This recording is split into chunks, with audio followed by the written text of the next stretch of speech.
Now we have this guy. They call him the Israeli Batman. This guy's a fucking monster. I watched a bunch of his fights last week. Talk about a guy on the ground. 4th degree Renzo Gracie black belt. That shit is heavy right there. 4th degree. Don't sleep on that. First guy. 5 degree. 5 degree. 5 degree. Wow, 5 degree. Okay, Yeah. make sure you get it right. He actually got his 5th during this while waiting for Sarah. That's how good he is. The guy's and he won his bare knuckle boxing. He killed it. Haim Gozali, how are you, man? I'm good. How are you? Good. Are you in Israel right now? No, I'm in New York. Okay. Israel closed the sky. Israel closed the sky because of the COVID now. So we're stuck in New York. We cannot fly to Israel. You stuck in New York. Now you grew up. You were in the special forces in Israel. I was in the border patrol. It's a special unit of the police. Every Israeli guy, kids, like when they come to 18, go to the army for 3 years. So yeah. Everyone. But what was that like? You learn Krav Maga when you do that? Yeah, everybody in the army learned Krav Maga. What I did in the army, it was like a special unit of the police. We used to do that in Jerusalem, the holy city, and that's our mission, to do over there order and stuff like that, because Jerusalem is very. Crazy place. You have all the religious over there, so all the time you have stuff over there. And then you were working as a bouncer, and you got stabbed 5 times. Yeah, I stabbed 5. They stabbed me 5 times in my. I opened the door. Again go to the ground to take the lock of the door. Suddenly I fell to the face, like something like that, cut on my face. I get up. The guy tried to run. I grab him and start to punch. Grab the knife like that. The knife get inside of my hand and. I saw the interview with you. You had to get some surgeries, but the surgeries worked. Yeah, I did like 6 surgery in my hand. Today I don't feel the hand. I don't feel nothing. But the hand is good. I can use it. But I don't have nerves to feel the hand. So when did you start training under Renzo and jiu-jitsu and MMA? Renzo, I started in 96. I came to New York. And Renzo just opened his academy. I started to train over there, and since then I'm with him. More than 20-something years. I don't know. Wow! So you were never left. So you went from white belt to black belt under Renzo. Everything under Renzo, all my life. What was it like working under him? But now was he cool to you at first? Was he like all the time? From the beginning, it's the same Renzo. Like him today, it's the same Renzo, like 20 years ago. I came to the academy, but in Israel, he didn't have like jiu-jitsu, so I bought the videotapes. So I started to learn by videotapes. So I came to the academy, and I started submitting people. So he came to me, how do you know jiu-jitsu? I told him, I bought your videotapes, and I learned. I don't believe you. Come on. I told him, yes, for real. I used to do it on my wife. Today she's my wife, but she was my girlfriend back then. I used to train on my wife because nobody wanted to do ground, in Israel. Everybody like boxing, karate, and stuff like that. So I used to do jiu-jitsu drill on my wife, and you see. Wow. Now look at me. Now, did your wife like it, or was she just choked out and unconscious? No, she just stand, and I said, put your hand over here. Put your. Back then, jiu-jitsu was basic. It's not like today, It was just basic, It's like mount, guard, side. Not too much. It was not too much like today. The 20 years, that the jiu-jitsu developed and become crazy. Right. So were you living in Israel and New York at the time, going back and forth? So my kid, Aviv, is living in New York. So I'm back and forth. I'm living in Israel. Got it. Because you promoted the first couple Bellator events in Israel. Was that hard to be the promoter and the fighter? Yeah. Think about it. In 2016, there was no MMA in Israel. A couple of small events. Suddenly, I bring Bellator to Israel. I'm promoting, I'm fighting. First show, we have like 8,000 people. Think about it. After 2016, suddenly the MMA become in Israel like crazy. Everybody know the fighter, everybody. Since then, every show, 10,000.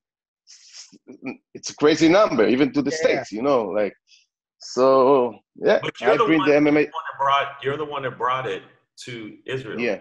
I mean, everything you see online, people say it was you, and you kind of brought it in, and also you brought jiu-jitsu really to the people there. Wow. You know, it was you. And I was talking to my boy, and he's like, "Yeah, man, that dude been in the game for a while. Yeah, he's the one that brought it here." And I'm like, "Is it really him?" And then I looked it up. I was like, "Oh shit, it is him."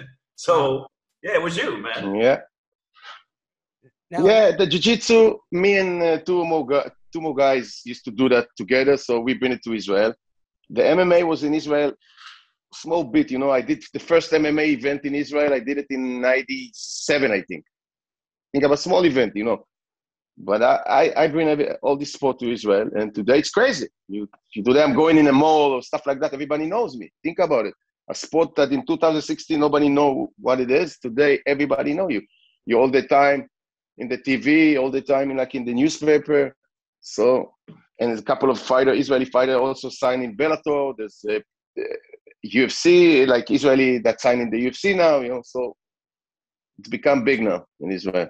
And what's crazy is that you're so known for your jiu-jitsu. Like, your jiu-jitsu is unbelievable. But now you're 47 years old, and you're like, I'm going to do bare knuckle boxing, which is the one thing you weren't known for, which was your stand-up.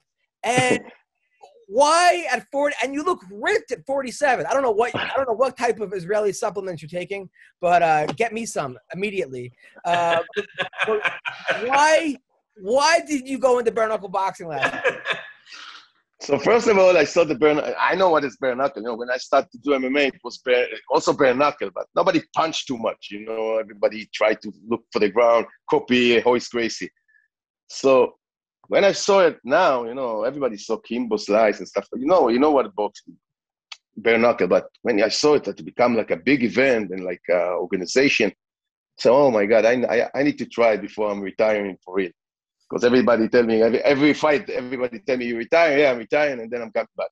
So I said, I have to do that, you know, and it's a challenge for me, you know, to do the transition from MMA fighter or jiu-jitsu fighter to do just boxing. You know, I bring my boxing coach to the States with me. We do the training camp over here because Israeli go to the quarantine over there, so we have to come to the States, you know, as soon as we can. So we did in 2 months, we did the transition from the MMA, I know, like the boxing from MMA or, you know, to do a bare knuckle boxing because you cannot punch too much in bare knuckle. I hurt my hand, you know, couple of bucks in your hand, you know, because the head is stronger than the hand. So we did the transition in 2 months and it was a challenge for me, you know. I like to challenge myself. Like, you see, if I'm 47, 40, I'm going to be 48. You were hurt the first round. And then you came back and you knocked the dude out. I mean, like it was like Rocky, but it was like Israeli Rocky. It was like, I mean, it was crazy. You're like a Jewish Balboa. It was crazy. Yeah. So let me tell you how it goes. Because to fight bare knuckle, nobody know what it is, you know, until you fight it. So you can think about it, you can see that, but you have to feel it. So we knew that. In the first round, the coach told me, listen, probably you're not going to hit him. Probably you're going to get punched, but I want you to be focused. Don't come back like broke, because if you see my statistic, if I'm going into the second round, I'm losing the fight. All my fight like that. So I want you to be focused. Even if you lost the round and you got hit, come back to the corner, and we're going to focus you to go back again. And that's what happened. I tried to punch him. I cannot punch him in the fist. You got punched with fist. You know, it's like 90-something kilo. Every punch, like you feel it, you're like, you know, your head is like that. So when I know I lost the fight, like the round, so I'm coming to the corner, he bring me the chair. I told him, no, I don't want a chair. I'm standing. I told him I cannot hit him. So he told me, you know that's going to happen now. Focus. You lost the round. Now it's a new round. Think about it. It's a new fight for you. Go and kill them. I kill him. And I kill him. You know, that's how it was like that. It was like that. I mean, you were at the original bare knuckle when it was you versus Goliath back in the day. I mean, I was going to ask, when you get cracked in bare knuckle, did you want to go back to I should heel hook him? If I heel hook him, it's over. Yeah. Like that's what I know. Whenever I got hit, I'm like, oh fuck it, go to the ground, let's go. Like, yeah, you know, but we work about the clinch. I know if I'm gonna get him, if he got me in the first round with punch, until now my jaw is like that. So I knew if I'm losing the fight, I'm going to clinch him, and I did the clinch good. You know, I clinch him, punch from the clinch, you know, recover myself in the clinch. And the strategy went good, you know. Yeah, really good. It was amazing. Now, your kid, by the way, your kid is insane. He's 5-0. This kid is probably the next big thing in MMA. His jiu-jitsu is off the charts. When he came out of the womb, did you heel hook him? How did you get this kid? Like, you started this kid early, huh? Like, was his first diaper a gi? Yeah. He started to train when he was 3 years old. 3 years old. And all my life is fighting, you know. So all the time when we going, it's fighting. He's coming with you to show. He's coming with you to a tournament. He grew up in the sport. It's not like I push him to the sport. He pushed himself to the sport because he was with me all the time. So yeah, now he's living in New York. He's not in Israel. He's training with Ray Longo, Henzo Gracie, Met Sarah. And he's waiting for his next fight. He's in Bellator, you know. He's got like 3 more fights over there. His submissions are insane. Like, I don't know how good his striking is because we haven't seen it yet, but his submissions are next level. Like, what degree black belt is he? He's a brown belt. He's supposed to get his black belt now.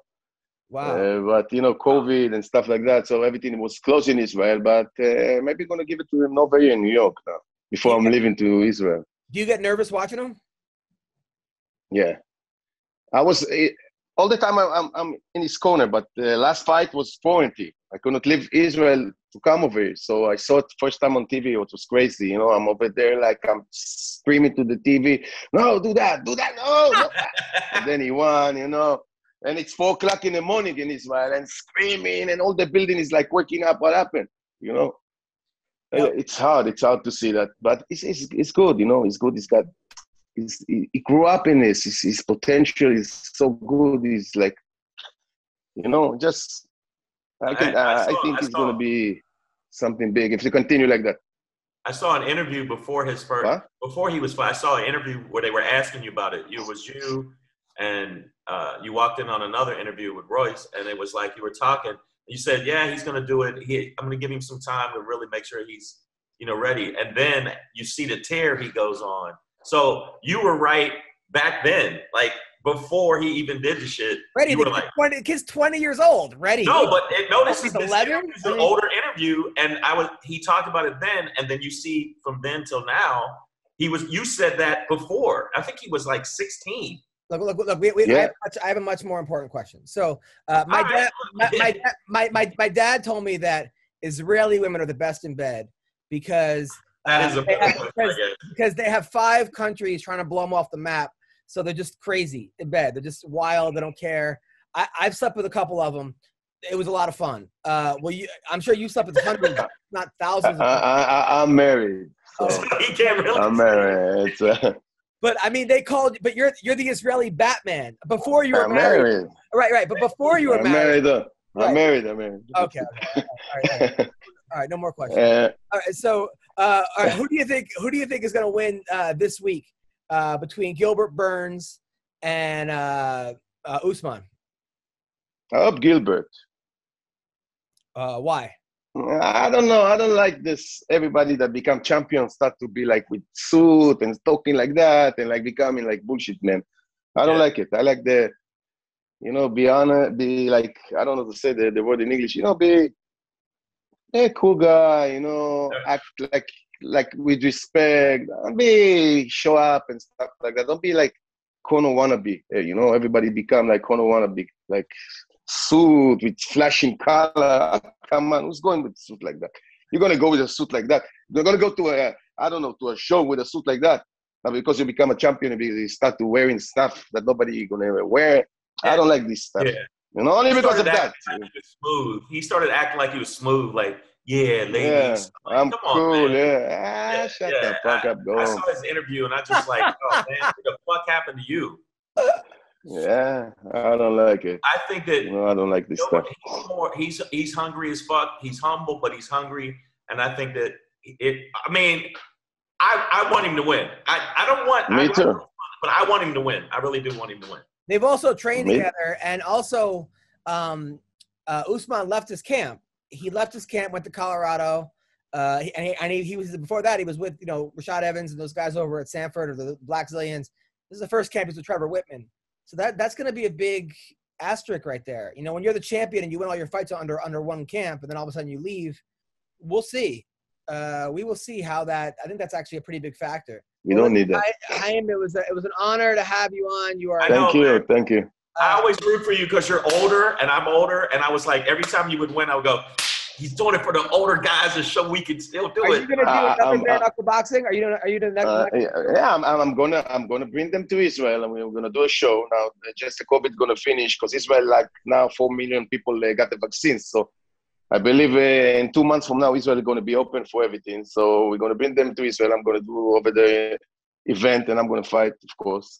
I like to fight in my That's awesome. I love that idea. Awesome. That's awesome. Everybody says 47. I'm 48 in 2 months. So, 47 is behind me. Can you bring my wife? Could you bring my wife to Israel and have me stay here by any chance?